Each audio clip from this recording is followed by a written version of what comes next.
Hi hello வணக்கம். நம்ம channel இன்றைக்கி வந்து பார்த்திங்கன்னா விவோ தரப்புலேருந்து இப்போ புதுசாக லான்ச் ஆகின விவோ Y3 அப்படிங்கிற ஃபோனோட ஃபுல் ஸ்பெசிஃபிகேஷன் ரிவ்யூ தான் இந்த ஃபோனை பார்க்க போகிறோம். அதே மாதிரி இந்த ஃபோன் வந்து இந்த ப்ரைஸ் செக்மெண்ட்டுக்கு ஒர்த்தா இல்லையாங்கிறத நம்ம வந்து கடைசியாக பார்ப்போம்.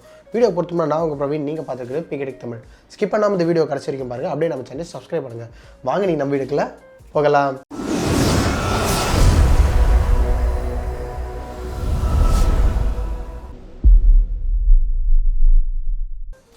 Vivo Y3. ஸோ இந்த ஃபோனோட பில்ட் அண்ட் டிசைன் பார்க்கல இந்த ஃபோன் வந்து பார்த்தீங்கன்னா ஃப்ரண்ட் அண்ட் பேக்கில் வந்து கிளாஸ் பில்டு தான் கொடுத்துருக்காங்க. ஃப்ரேம் வந்து பிளாஸ்டிக் வந்து மேக் பண்ணியிருக்காங்க.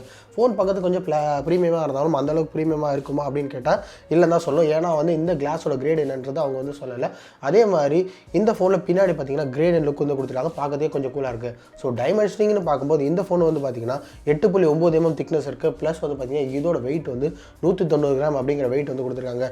ஸோ கொஞ்சம் ஹெவியர் சைட் தான் இந்த ஃபோன் இருக்குன்னு சொல்லலாம். ஓவரால் பில்ட் அண்ட் டிசைன் பார்க்கும்போது ஒரு சப் 10,000 ரூபாய்க்குள்ள வந்து ஒரு நல்ல பில்டே வந்து இந்த விவோ Y3 இருக்குன்னு சொல்ல முடியும். நெக்ஸ்ட் டிஸ்பிளே ஸ்பெசிஃபிகேஷன் பார்க்கல இந்த ஃபோனில் வந்து பார்த்தீங்கன்னா ஃப்ரண்ட்டில் வந்து ஒரு 6.35 இன்ச் கொண்ட ஒரு HD+ ரெசல்யூஷன் டிஸ்பிளே தான் கொடுத்துருக்காங்க.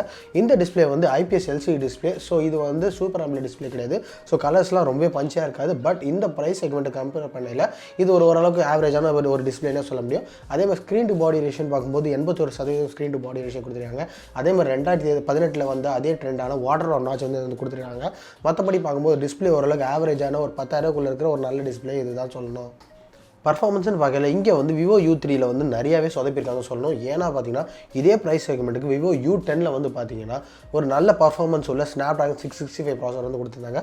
பட் இந்த Y3 வந்து பார்த்தீங்கன்னா Snapdragon 439 ப்ராசர் தான் வந்து கொடுத்துருக்காங்க. இந்த ப்ராசர் ஏற்கனவே எங்கே யூஸ் பண்ணியிருக்காங்க அப்படின்னு பார்த்தீங்கன்னா ரொம்ப பழைய ப்ராசர் தான் வந்து Redmi 4 அந்த மாதிரி ஃபோன்ஸில் வந்து யூஸ் பண்ணியிருந்தாங்க.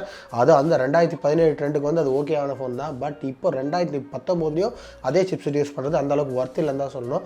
அதே மாதிரி இங்கே வந்து பார்த்தீங்கன்னா ஒரு டே டு டே ஆகட்டும் எல்லாமே வந்து ஆவரேஜாக ஓரளவுக்கு ஒர்க் ஆகிற ஃபோன் தான். பட் ஹெவி டாஸ்க்லாம் கொடுத்தீங்கன்னா கண்டிப்பாக வந்து சின்ன சின்ன ஸ்டட்டஸ் அண்ட் லாக்ஸ் வந்து அங்கே வந்து தெரியும். ஸோ கேமிங் வகையில் இங்கே வந்து Adreno 505 GPU வந்து கொடுத்துருக்காங்க. இந்த GPU மூலயமா வந்து ஓரளவுக்கு லோ எண்ட் கேம்ஸ் எல்லாமே வந்து ப்ளே பண்ண முடியும். பட் PUBG போன்ற கேம்லாம் வந்து விளையாண்டிங்கன்னா கண்டிப்பாக அதிக ஸ்டட்டஸ் வரும், நிறையாவே லேக் இருக்குன்றது இங்கே நான் தெரிவிச்சுக்கிறேன். இந்த இடத்துல கண்டிப்பாக வந்து விவோ U3 ப்ராசரில் வந்து நிறையாவே சொதப்பியிருக்காங்கன்னு தான் சொல்லணும். கேமராஸ்ன்னு பார்க்கல இங்கேயும் அதே மாதிரி வந்து விவோ Y3 நிறையாவே சொதப்பியிருக்காங்க. இங்கே வந்து டூவல் கேமரா செட்டப் தான் வந்து கொடுத்துருக்காங்க. 13 MP f2.2 அப்பேச்சர் சைஸில் பிரைமரி கேமராவும் கூட வந்து ஒரு 2 MP டெப்த் சென்சர் வந்து கொடுத்துருக்காங்க. இது வந்து பார்த்தீங்கன்னா இதே விவோ U10 வந்து பார்த்தீங்கன்னா நல்ல பவர்ஃபுல்லான ட்ரிபிள் கேமரா செட்டப் வந்து கொடுத்துருக்காங்க.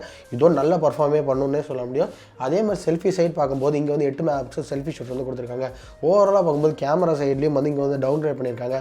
ஏன் இந்த ஃபோன் லான்ச் பண்ணாங்கன்னு இப்போ வரைக்கும் எதுக்கும் புரியல. பட் வந்து ஃபோன் அந்தளவுக்கு ஒர்த்தானு கேட்டிங்கன்னா கண்டிப்பாக கிடையாது. அதை கம்பேர் பண்ணும்போது இது ரொம்ப டவுன் தான். அதுவே வந்து 9,000 ரூபா அந்த ப்ரைஸ் செக்மெண்ட்டுக்கு ஒரு நல்ல வேல்யூ ஃபார் மணி ஃபோன் தான் சொல்லணும். RAM அண்ட் இன்டர்னல் ஸ்டோரேஜ் பார்க்கும்போது இந்த ஃபோன் வந்து பார்த்தீங்கன்னா 3GB RAM 64GB internal storage அப்படிங்கிற சிங்கிள் வேரியண்ட் தான் வருது. இது கூட வந்து பார்த்தீங்கன்னா dedicated micro SD card slot வந்து கொடுத்துருக்காங்க. இந்த SD கார்டு ஸ்லாட்டில் 256GB வரைக்கும் மைக்ரோ SD கார்டு வந்து போட்டுக்க முடியும் சொல்லியிருக்காங்க. இது கூட பார்த்தீங்கன்னா டூவல் சிம் ஸ்லாட் கொடுத்துருக்காங்க. ரெண்டுமே வந்து 4G சப்போர்ட் இருக்குது.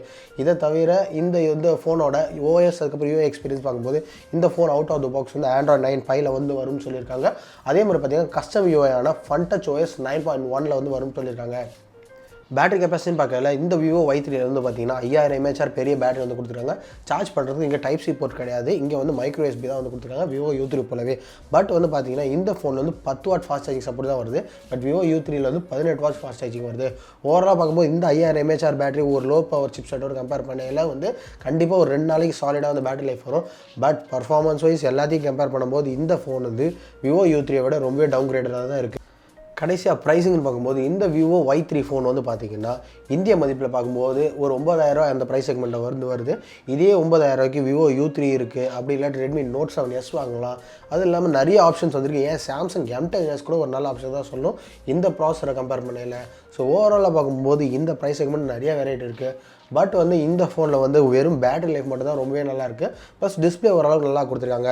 இந்த ஃபோன் வந்து கண்டிப்பாக ஒரு 2090 ட்ரெண்டுக்கு இன்னும் வரலன்னு தான் சொல்லணும். ஏன்னா வந்து அவ்வளோவே வந்து லோ பவர் சிப்செட் தான் கொடுத்துருக்காங்க. என்ன கேட்டிங்கன்னா கண்டிப்பாக இந்த ப்ரைஸ் செக்மெண்ட் வாங்குறதுக்கு இன்னும் நிறைய ஆப்ஷன்ஸ் இருக்குது மார்க்கெட்டில். ஸோ நீங்கள் அதை வந்து ப்ரிஃபர் பண்ணலாம். கண்டிப்பாக இந்த ஃபோன் அந்தளவுக்கு வர்த்தே இல்லைன்னு தான் சொல்லணும்.